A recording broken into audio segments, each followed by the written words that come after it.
Hello everyone, এখন আমি আপনাদের সাথে শেয়ার করব স্কাই অ্যান্ড আপনার নীল কালারের খুব সুন্দর একটা ওড়না। আপনারা দেখতে পাচ্ছেন ওড়নাটা হচ্ছে যে টিস্যু কাপড়ের ওড়না। আমরা কিন্তু এই ধরনের ওড়না পরতে সবাই কমফোর্ট, কারণ এগুলা অতি সহজে শরীরের সাথে ম্যাচ হয়ে যায় আর পরে না। অনেক ধরনের ওড়না আছে যে আমরা সামলিয়ে রাখতে পারি না, কাজ কামের জন্য আমাদের অসুবিধা হয়। তো এই জাতীয় ওড়না কিন্তু আমরা অতি সহজে বার বহন করতে পারি আর পরতে অনেকটা কমফোর্ট লাগে।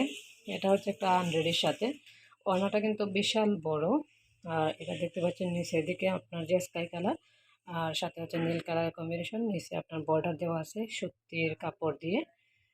ওড়নাটা অনেক অনেক সুন্দর লাগতেছে আমার কাছে, এতটাও স্মুথ। একসময় আমি এগুলো খুব পরতাম, বাট এখন তো বিভিন্ন স্টাইলের জামা পরি, মানে আমি সবসময় এখন টু পিস যে আছে এগুলোই পরি, এখন এগুলো পরা হয় না। তো এটা হচ্ছে আমার একটা রুমমেটে, তো ওগুলো আপনাদের সাথে শেয়ার করে যে আপনারা কে এরকম ওড়নাগুলো লাইক করেন, বা একসময় সবাই লাইক করতো। টিস্যু কাপড়ের ওড়নাগুলো অনেক চলমান ছিল।